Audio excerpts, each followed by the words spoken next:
Olá pessoal, eu sou o professor João Batista e hoje nós vamos conversar sobre pós-graduação, mestrado e doutorado, mais especificamente sobre o processo de seleção, ou seja, como fazer para ingressar nesse tão sonhado programa de pós-graduação. Então fique aí e acompanhe as dicas.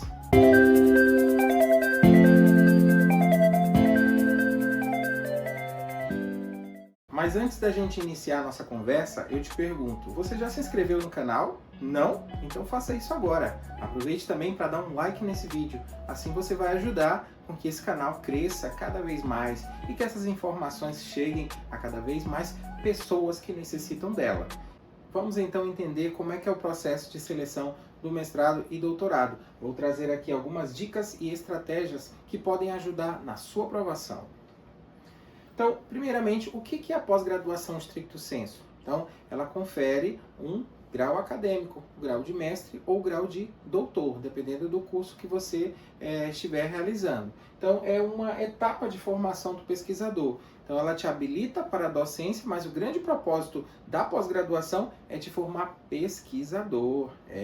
Ao final desse processo, você será capaz de recolher informações, analisar, discutir e apresentar contribuições acerca de uma dada área escolhida por você para ser estudado ao longo desses programas, mestrado ou doutorado. Então, espera-se que o candidato tenha conhecimento em elaboração de projetos e elaboração de artigos. Afinal de contas, você vai precisar de um projeto para ingressar nesses programas e você vai também precisar elaborar artigos ao longo das disciplinas de uma pós-graduação stricto sensu.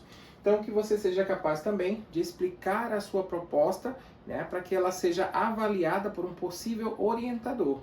E ainda que você tenha vivência acadêmica, ou seja, que você tenha participação em eventos e também participação em grupos de pesquisa, que isso ajuda muito, faz com que você já chegue aí um pouco preparado para os desafios que você vai encontrar no mestrado ou no doutorado. Então, que você também domine o idioma, de preferência o inglês, que é a língua da ciência, vai te permitir com que você leia artigos científicos e também possa, quem sabe, apresentar um trabalho num congresso internacional. E ainda, o ideal seria que você tivesse uma dedicação integral, que você pudesse ficar só estudando. Mas sabemos que a realidade não é bem assim. Muitas pessoas elas realmente precisam trabalhar e viver só de estudo seria aí o grande sonho de todos nós que estamos aí na academia. Então, é cada vez mais raro encontrar alunos que se dedicam integralmente a cursar o mestrado ou ao doutorado.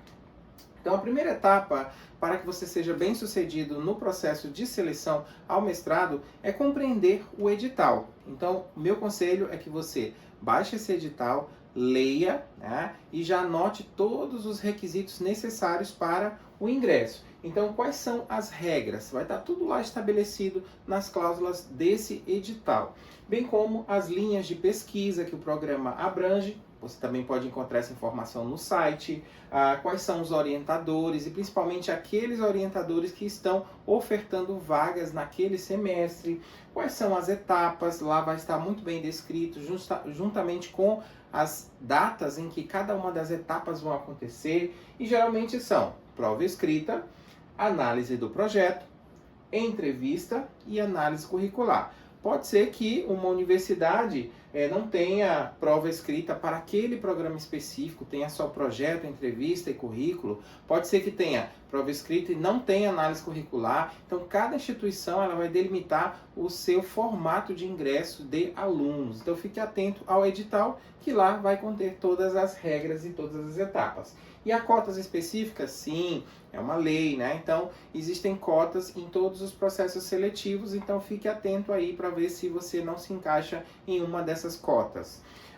Quantas vagas? Depende, vai depender da quantidade de orientadores e também da quantidade de vagas que cada orientador vai disponibilizar para aquele semestre ou para aquele ano. E as vagas podem ser ao programa ou ao orientador.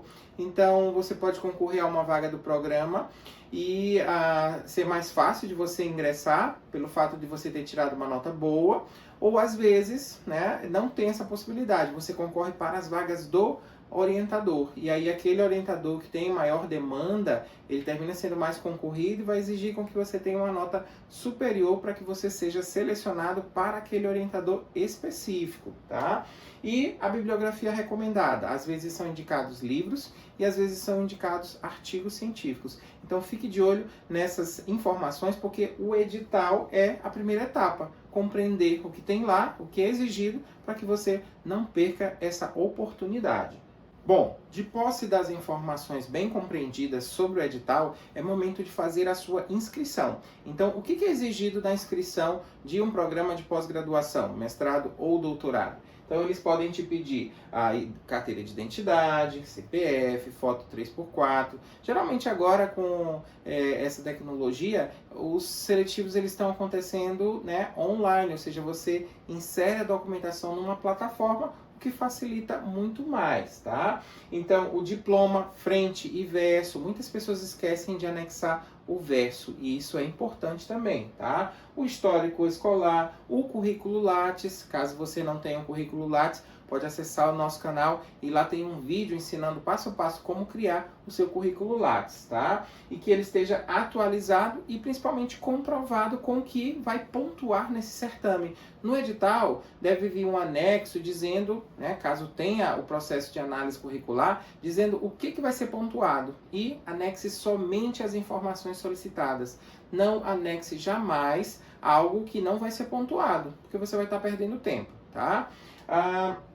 Além do projeto de pesquisa, verifique aí o quantitativo máximo, o quantitativo mínimo de páginas, para que você não seja eliminado nessa etapa de inscrição. Além do comprovante de pagamento da inscrição, por mais que você esteja fazendo um seletivo numa instituição pública, há sempre ali o pagamento de algum tipo de inscrição. Além da comprovação de proficiência, pode ser que seja exigido logo no momento do ingresso, ou pode ser que seja dado aí a oportunidade de você realizar a proficiência até o momento da qualificação. Lembrando que para o mestrado, uma proficiência e para o doutorado são 2 proficiências, ou seja, você precisa demonstrar habilidade em 2 línguas estrangeiras. Não se preocupe, essa habilidade é uma habilidade técnica, de leitura. Eles não vão pedir que você seja fluente, que você fale o idioma. Fique tranquilo.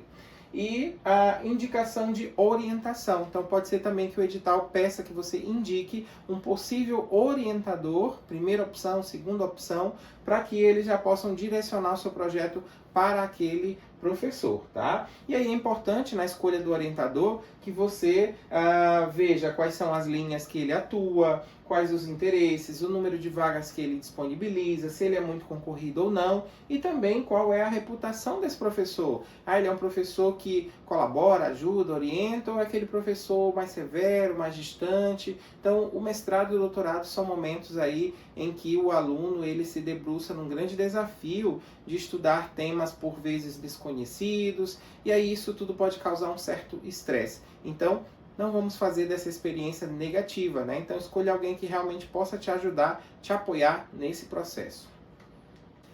Então, realizada a inscrição, chega o momento de você fazer a sua prova escrita. Então, muitos editais têm essa etapa. Então, lá no edital vai dizendo os textos ou livros que você deve estudar, e aí leia todos os textos e todos os livros. Não cometa a bobagem de dizer, eu não vou estudar esses, porque justamente pode cair aquele texto que você não leu, não estudou. Isso é muito chato, né? Então, para se preparar, faça resenhas, faça resumos, mapas conceituais. Professor, eu tenho uma certa dificuldade em guardar informação. Então, faça suas redações, leia, escute, veja as ideias que aquele autor trabalha. Assim, na hora da prova, você vai lembrar desses conceitos e vai colocar na sua prova para que você se dê bem. Às vezes a prova pode ser uma redação, algo dissertativo, ou então pode ser uma prova de conhecimentos, tá? Então fique atento aí ao formato de prova que é exigido no programa que você pretende concorrer, tanto mestrado quanto doutorado. Mas geralmente é realmente uma prova dissertativa, tá? Porque eles querem ver a capacidade que você tem de dissertar, falar sobre o assunto, comentar, discutir, fazer relação entre 2 temas. Então, treine isso que você vai se dar bem. No dia da prova, chegue cedo ao local, leve uma água, uma barrinha de cereais, para que você possa estar ali preparado, né, com energia para uma prova que às vezes é longa, 2, 3 horas. Então, verifique seu documento, se ele está na sua carteira, se a foto está legível, se ele está válido. Use o papel rascunho que eles derem como um roteiro. Às vezes você resolve fazer a prova todinha no rascunho, quando vai passar para o papel original, oficial, aí o tempo já se esgotou. Então, cuidado, muito cuidado com isso, tá? Então, indique autores que conversam com o tema. Então, se for indicado aquele livro, é porque é para você citar os autores e as ideias daquele, né, livro que está ali indicado, tá? Então, cuidado com isso. Faça um equilíbrio de tempo para que você não gaste muito tempo com uma determinada informação e esqueça de comentar sobre outra, tá? Então faça ali um equilíbrio de tempo, demonstre capacidade de escrita científica e, por fim, não esqueça de assinar e colocar o código da sua inscrição na prova, porque é ele que vai garantir que a sua nota seja colocada no local certo na hora do resultado. A segunda etapa é a análise do projeto. Então, lembra que na inscrição você entregou um projeto? Então, esse projeto, né, são verificados o quê? Pelo seu possível orientador. Objetivos, questão-problema, justificativa, metodologia, cronograma, todos esses itens são conferidos para ver se estão adequados, se você não errou alguma coisa. E aí eu já deixo de sugestão o vídeo sobre elaboração de projetos. Dê uma olhada aqui no canal que tem um vídeo completo te ensinando como elaborar o seu projeto de pesquisa. Além disso, tem também uma série com 3 vídeos onde eu falo sobre os principais erros em artigos e em projetos. E ele vai servir ali como um checklist para que você possa conferir se seu projeto está adequado para concorrer a essa seleção, tá? Então, alguns programas também descontam pontos por você ter cometido alguns equívocos no que diz respeito à normalização, ou seja, a aplicação das normas da ABNT. Então, fique atento a esse ponto. E o alinhamento do projeto com as linhas de pesquisa do programa. Imagina que o projeto é bom, excelente, mas ele não se encaixa em nenhuma das linhas. Então, isso é muito chato, você pode perder a sua vaga por esse ponto. Quantidade mínima e máxima. Pode ser que seja verificado lá na inscrição, pode ser que seja verificado somente agora nessa etapa, se você cumpriu o número exigido, mínimo ou máximo de páginas. Então sempre veja essa informação. E às vezes, né, é importante que você cheque se contam as páginas e as referências, porque isso causa uma certa confusão nos candidatos. E a adequação do programa. Sabemos que existem mestrados e doutorados acadêmicos e profissionais. Então ambos exigem pesquisas diferentes. Então eu não posso utilizar o mesmo projeto no mestrado acadêmico para um profissional e vice-versa, tá?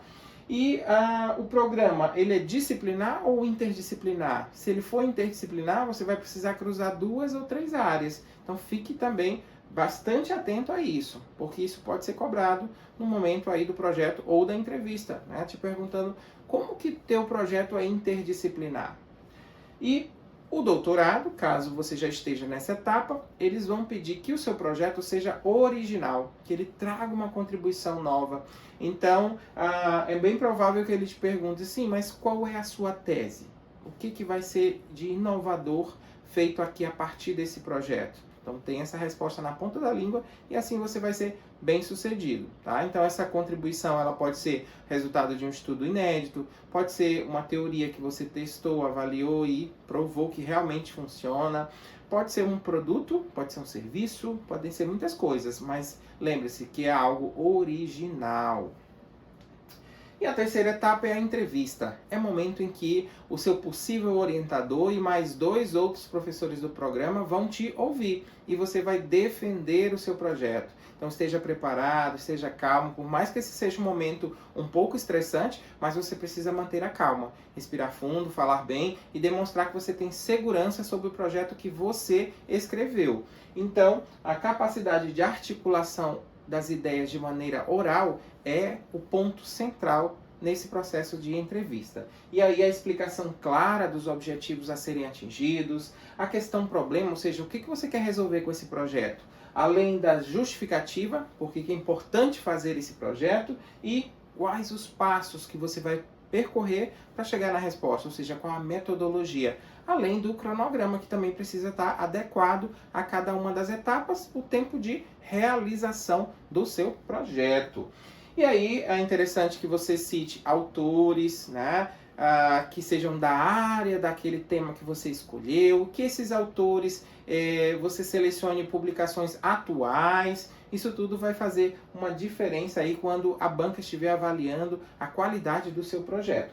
A disponibilidade que você tem de tempo para o programa. Sabemos que algumas pessoas trabalham, algumas têm liberação, outras não. Algumas têm uma flexibilidade no seu trabalho, trabalham em home office. Então você precisa explicar essas situações para que a banca tenha consciência de que você realmente tem disponibilidade de tempo.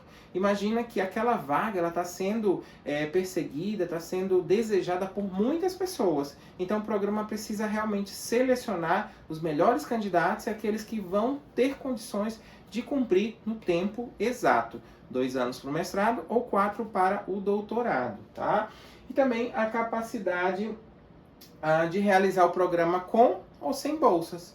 Então, às vezes, o aluno ele necessita de uma bolsa. Se ele não tiver, ele não tem como cursar. E às vezes ele tem algum tipo de renda, ou sustentado pelos pais, ou alguma coisa do tipo, e ele consegue realmente fazer o curso sem a necessidade de uma bolsa. O ideal seria que todos recebessem uma bolsa de estudos, mas infelizmente não temos bolsas para todos os alunos, tá? E também a capacidade de respostas às perguntas. Se você demonstrar insegurança, isso tudo pode ser ruim para o seu processo seletivo, tá? Então fique atento a esses itens. Algumas instituições, elas têm análise curricular como etapa, outras não. Caso no edital que você esteja concorrendo tenha essa etapa, fique atento à organização do seu currículo Lattes. Ah, professor, não sei o que é o currículo Lattes. Então, é um currículo da plataforma do CNPq, onde você vai cadastrar todas as suas informações acadêmicas e profissionais. E se você não sabe como preencher, dá uma olhada lá no nosso canal e lá você vai encontrar um vídeo que mostra passo a passo como fazer o currículo Lattes e como atualizar, tá? Então, vida acadêmica, né? Então, eles querem saber a sua participação em eventos, possíveis produções científicas, possíveis participações em grupos de pesquisa. Então, tudo isso pode ser pontuado de alguma maneira para que você tenha uma nota de excelência e possa ficar ali nos melhores rankings dessa seleção. Então, a comprovação das informações é que realmente vão garantir essa pontuação.